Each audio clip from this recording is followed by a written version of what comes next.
Hello, good evening. We are here again in Alsawa Park. Di, maglakad tayo ulit dahil day off ni Inday. Ang ganda ng nila, ilaw. Parang sa palasyo lang. Ha? Sabay ganun. Palasyo talaga. Palasyo. Feeling prinsesa. Feeling prinsesa. Inday. Okay. See? The view? Ang ganda, di ba? For today topic is samahan niyo ako maglakad, guys.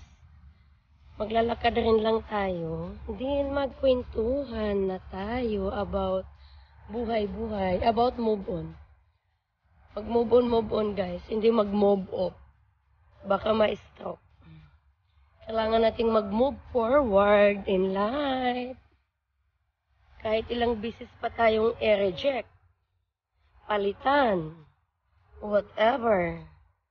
Kailangan nating mag-move forward kahit hirap ang ating pakiramdam.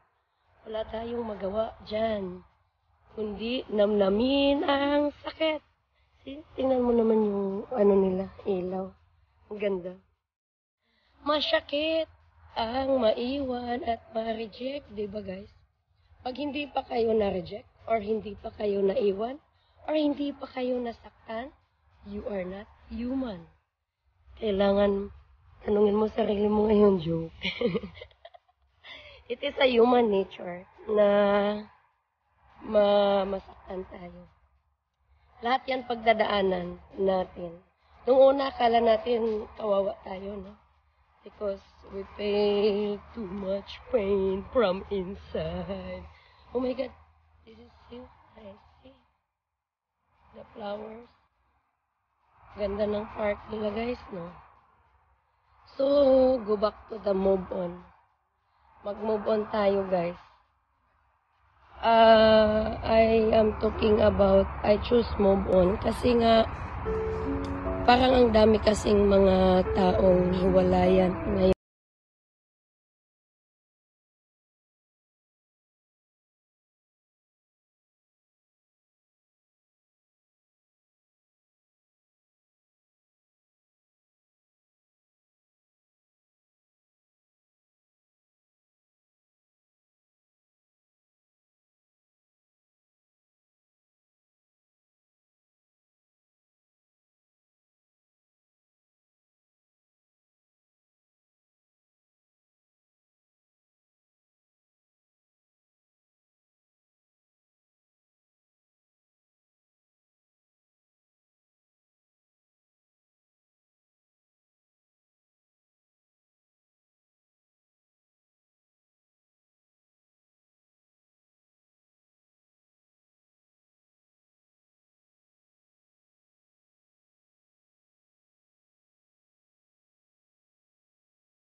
Magiging, alam mo yung mag-grow. We need it, really. Para mag-grow tayo as a person.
So, sana nga ba tayo?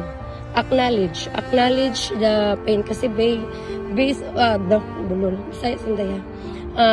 of my experience, ganun yun.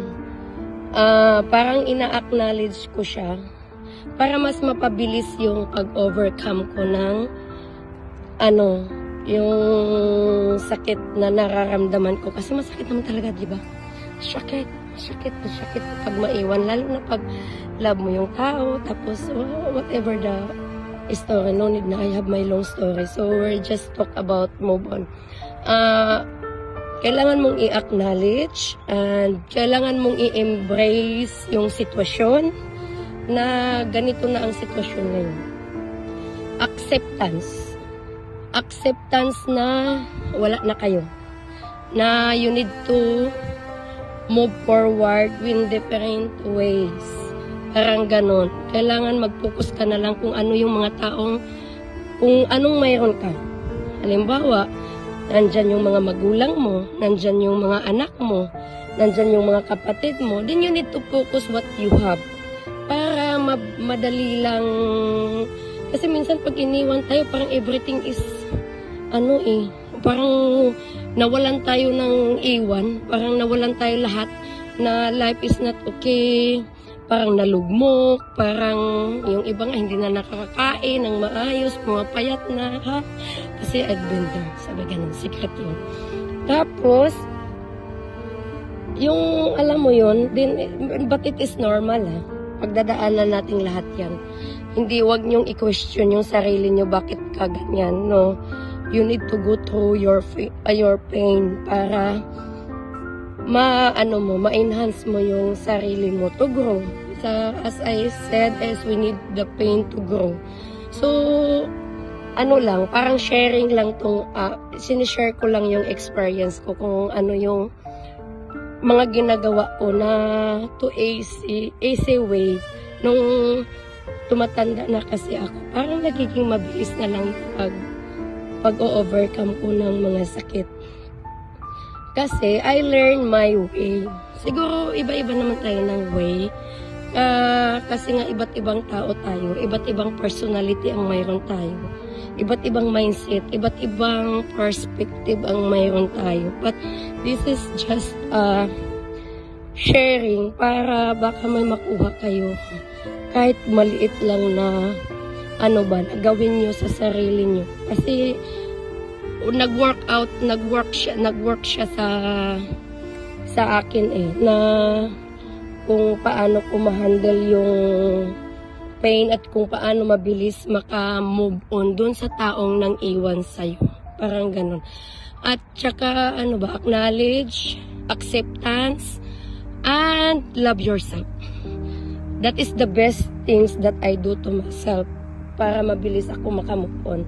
I prioritize myself, and then nakita ko yung value ko na napaka-valuable ko pala. Tapos, pa ba?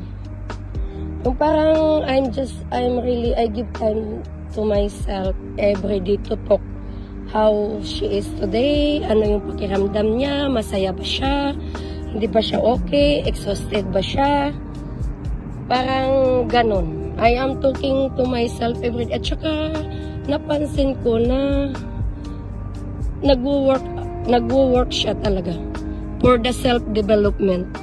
Yung parang you need to check yourself, you need to talk to yourself. Kasi walang ibang makakatulong sa atin kundi yung sarili lang natin. Kaya nga kailangan nating bigyan ng oras talaga kung saan masaya ang, halimbawa gusto mo nang magkape, then magkape ka.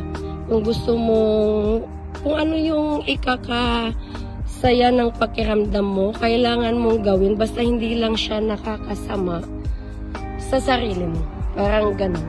Or di ka naman nakakaapak ng ibang tao sa mga ginagawa mo, sa ginagawa mo, and then do it. Kasi nga, doon ka masaya but don't use other people to overcome your pain. You need to sit with your pain. You need to acknowledge, you need to accept. You need to accept that human nature ang sakit at lahat tayo nakakaramdam at lahat tayo kailangan mag-survive para mag-grow as a person. And that's it for now. Bye-bye. 1 minute.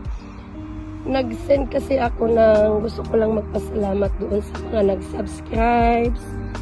Hindi ko kasi makita kung sino. Basta may 9 person, 18 subscribers lang kasi ako. Tapos ngayon 27 na ata.